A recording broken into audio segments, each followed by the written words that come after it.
দেখতে সেই রকম হয়েছে, মাশাআল্লাহ। দেখেন কি সুন্দর সফট,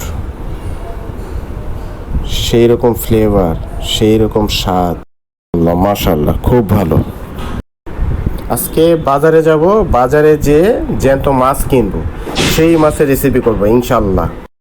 বাজারে যাচ্ছি, দেখা যাক কোনটা আজকে কিনতে পারি। এই যে তেলাপিয়া মাছ, বাজারে চলে আসছি। তেলাপিয়া মাছ জ্যান্ত, এখান থেকে একটি মাছ নিব। আমি এই মাছটাকেই নিব, এই মাছটা নিয়ে যাব আজকে বাসায়। তো বাসায় চলে এসেছি, মাছটাকে ভালোভাবে ওয়াশ করে নিব। এভাবে সুন্দর করে পানি দিয়ে ওয়াশ করে নিতে হবে।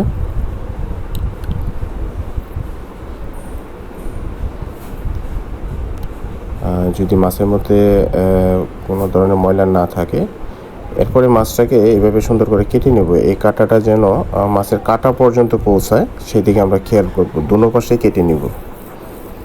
এই যে এইভাবে দেখেন কত সুন্দর করে কেটে নিছি। এইভাবে কেটে নিলে এটার ভিতরে মশলা যাবে, তেল যাবে এবং খুব সুন্দর হবে। এই পর্যায়ে আমরা লেবু আর লবণ দিয়ে মাছটাকে ভালোভাবে ধুয়ে নিব, কারণ অনেকের কাছে হয়তো মাছটা গন্ধ লাগতে পারে, সেজন্য এইভাবে ধুয়ে নিলে আর কোনো গন্ধ থাকবে না।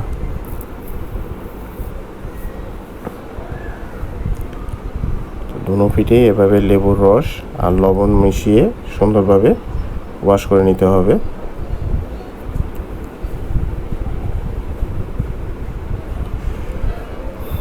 যারা আমার এই চ্যানেলটি দেখতেছেন তারা অবশ্যই বেশি বেশি শেয়ার এবং লাইক দিবেন, সাবস্ক্রাইব করবেন। আপনাদের মূল্যবান মতামত অবশ্যই দিবেন। চেষ্টা করব পরবর্তীতে আরও ভালো কিছু করার জন্য ইনশাল্লাহ।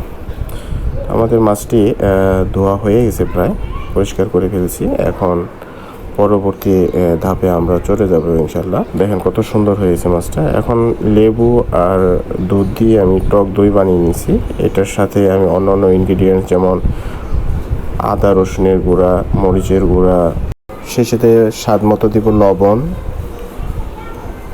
হলুদের গুঁড়া, ধনিয়ার গুঁড়া, জিরার গুঁড়া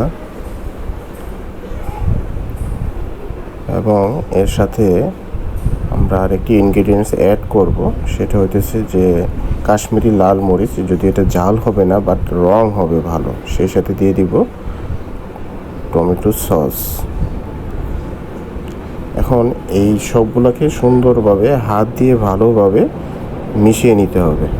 চামচ দিয়ে মিশাবো না, হাত দিয়েই মিশিয়ে নিতে হবে, যেহেতু আমাদের একটা মাছ, তো সেই ক্ষেত্রে এটা দিয়েই হয়ে যাবে ইনশাল্লাহ। তো দেখেন কত সুন্দর হয়েছে। এখন মাছটাকে খুব ভালোভাবে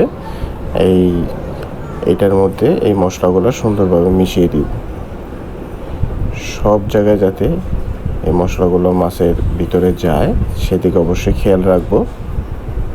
দেখেন কত সুন্দর হয়েছে দেখতে।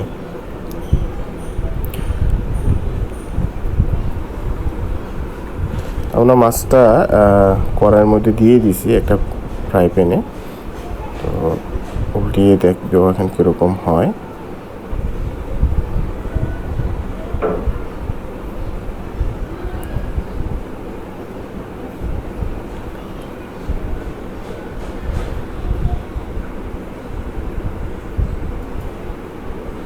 এক পাশ হয়ে গেছে, বা সুন্দর হয়েছে। আরেক পাশ খুব অল্প সময়ের মধ্যে হয়ে যাবে।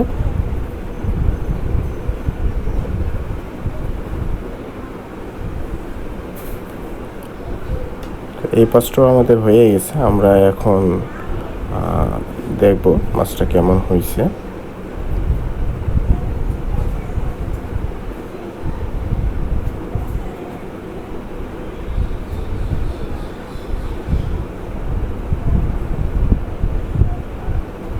মাশাআল্লাহ, ভালো হয়েছে, সুন্দর হয়েছে।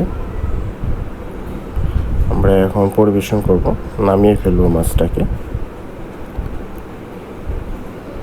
এটাই নামিয়ে ফেললাম, সরাসরি দেখালাম। অনেকে হয়তো ভাববে যে অন্য মাছ দেখাচ্ছে, আসলে সেটা বা সেরকম কোনো কিছু নয়। মাশাআল্লাহ, আপনারা এইভাবে উপস্থাপন করতে পারেন, অথবা আপনাদের মতো আপনারা উপস্থাপন করতে পারেন। মাশাআল্লাহ, মাশাআল্লাহ, কত সুন্দর হয়েছে দেখুন। আলহামদুলিল্লাহ, যদি আপনাদের ভালো লেগে থাকে বেশি বেশি শেয়ার করবেন, লাইক দিবেন এবং সাবস্ক্রাইব করবেন। পরবর্তীতে আমরা চেষ্টা করব আরও ভালো কিছু আপনাদের সামনে উপস্থাপন করার জন্য। তো আমি মাছটা একটু খেয়ে দেখি, কষ্ট করে রান্নাম। রান্না তো তখনই সার্থক যখন খেতে ভালো হয়। মাশাআল্লাহ, আলহামদুলিল্লাহ, খুবই ভালো হয়েছে মাশাআল্লাহ।